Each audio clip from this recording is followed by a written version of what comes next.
Yo, what is up to all you Final Fantasy fans out there? This is Up All Night Gaming, and I'm talking once again about the most anticipated MMO of the year, Final Fantasy XIV, A Realm Reborn.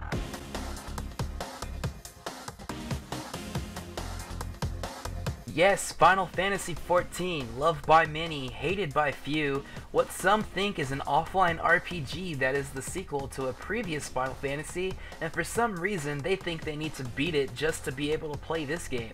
Now, if you're already fully aware of all the details of this game, you are simply amazing, sir or madam, and I tip my Red Mage pimp hat in your general direction. Considering if they ever put Red Mage in 14, please, please, please, please. But this video will be for all you newcomers out there, running around bopping little shrews and marmots on the head and massing by the thousands to do a fate where you're not sure who is tank, and instead of being orderly to take down the fate NPC, you run around kiting it like a headless chicken. Fear not though, young man, I am here to help guide you along the path of righteousness and manlyhood through the tough trials that is Eorzea.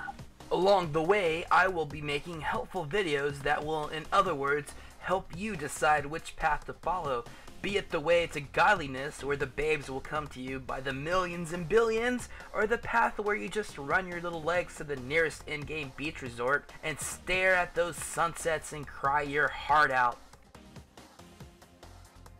So now, getting more into it, this first video will include, as the title and picture says, a guide to getting to know the races of Eorzea, and which is the right one for you. Whether it be the big and manly Rogodins with their soft whittle hearts, the female Mikotes with their bushy tails and smushy little face smiles, those tiny but brave Lalafels who may be short in stature but have hearts as big as Dalamud, or the Hyers, who are basically humans, and if you don't love humans, then you don't love yourself, and that's, well, something you need to work out on your own.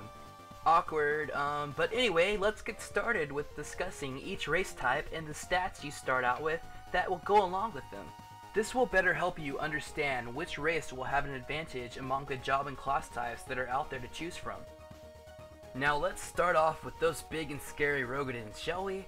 You should note that not only will your race depend on how you look, but the clan or sub-race you choose under that type will be the deciding factor when it comes to how your stats will look. Okay, let's get rid of that red guy who looks like a puppy mixed with Vin Diesel and talk about his green counterpart here, who is part of the Seawolves. So the Seawolves, as it says on the Final Fantasy XIV site, it says that the Seawolves were once feared as brutal pirates of the North Seas. Now, however, they are one of the principal races of Limsa Laminza, most often seen employed as sailors or seamen. In keeping with the old ways though, the Seawolves bear names taken from the ancient Rogodin language. And as you can see laid out for you here, they have high strength, high vitality. I believe they have the highest vitality out of all the races, even the Hellsguard, which is the other Rogodin. So if you're wanting to be like a tank or a paladin, gladiator, something of that sort, Rogodin Seawolves are the way to go.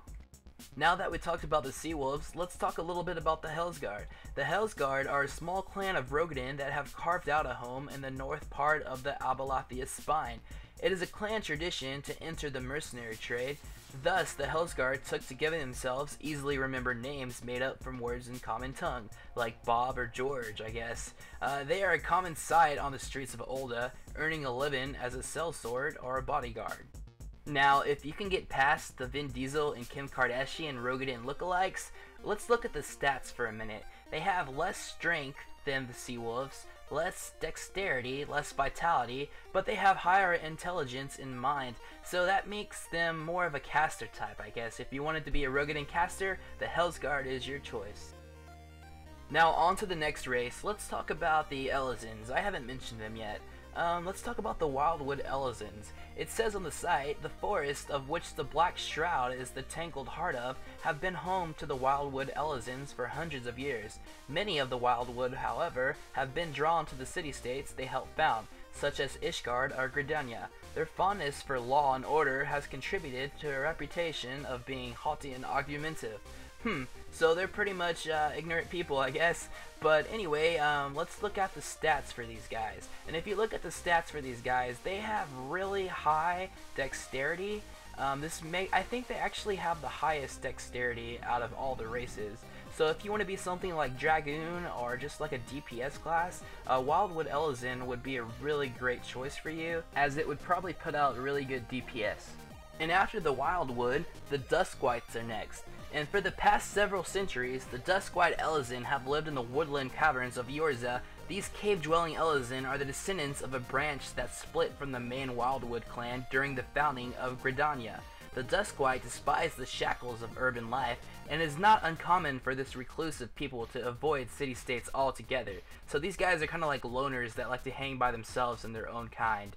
And as you can see, stat-wise, I believe these guys have the highest intelligence of all the races. So if you wanted to be, say, like the new Summoner class coming out, or a Scholar, or something like that, Arcanist, a Duskwhite Elizin would be really great for that. Alright, so our next race, let's talk about these guys, Brad Pitt and Jennifer Love Hewitt. The Midlanders, actually, they're Hires, Midlanders, their clan compromises over half of Eorzea's total Hire population. I'm just going to call them humans because Hire sounds weird. So they basically take up a huge portion of the human population, and their name derives from the clan's long tradition of settling in low-lying regions, though, in truth, Midlander lines hail from a wide variety of ancestral homelands. They have established themselves in every city throughout the realm, and can be observed leading lives as diverse as their heritage. So these guys are basically the pretty boys of the humans, and the pretty girls of the human girls. Yeah. And here you go for these guys' stats. They got 21 in strength, 19 dexterity, 20 vitality. They're basically all around in their stats, so they could be anything really with a neutral kind of stat base. Next we have the Highlanders, and it says the Highlander name comes from the clan's history of dominion over the mountains of Gairabanya. Compared to their Midlander brethren, the Highlanders are noticeably larger in build and muscularity. So they're basically Arnold Schwarzeneggers compared to us regular folk. And following the fall of their ancestral homeland of Alamigo, many have sought refuge in the bustling mercantile nation of Ulda. So as you can see for these guys' stats, they definitely have the highest strength out of all the races that I've seen. They have pretty high vitality, so if you wanted to be a tank but you didn't want to be a Rogadin, these guys are pretty close to it. Yeah, or they would probably make good marauders or warriors for that matter. So yeah, that's the Highlander Hires. Now let's talk about these little guys, the Lalafels. Let's talk about the Plainsfolk.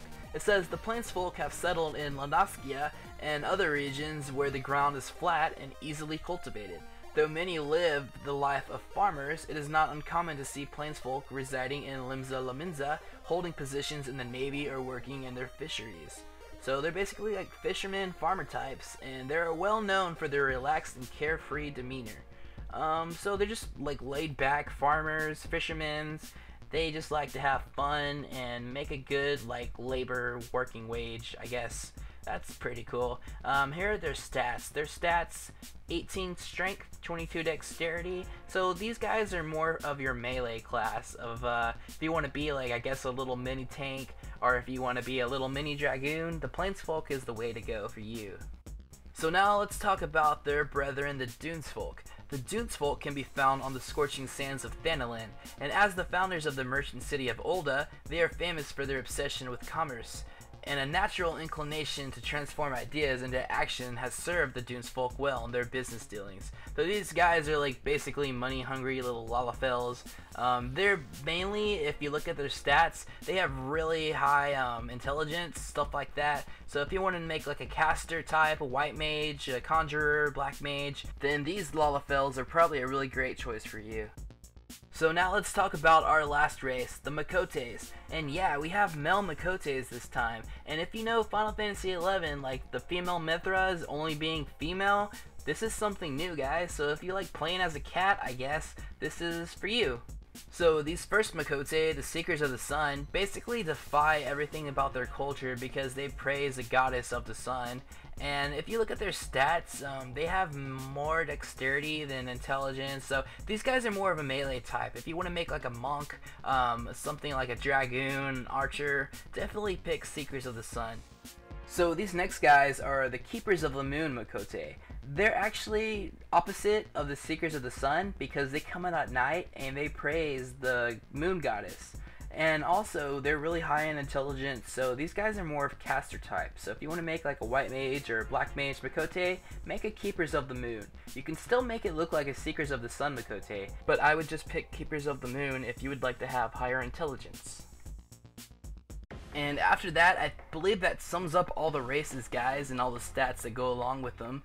But take it from me, if you don't really know what you want to be, just do what you want to do, you know, make what you want to make. It's your character, you're going to have it for God knows how long, so just make it what you want to make. It's all about you, you know, remember that. Don't ever let anyone else tell you what to do or what to be because of this and this. It doesn't matter, it's all about you guys.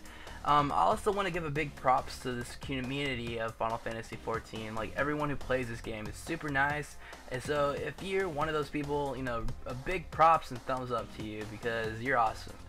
Alright guys, well, like this video if it helped you out a little bit.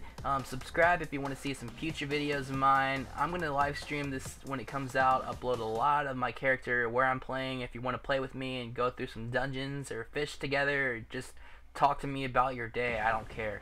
And on that note, I'm going to go ahead and sign off, guys. So thanks for watching my video. Please stay tuned for more coming up soon. Check out my channel for other videos of other games. And until next time, I'll see you guys later. Bye.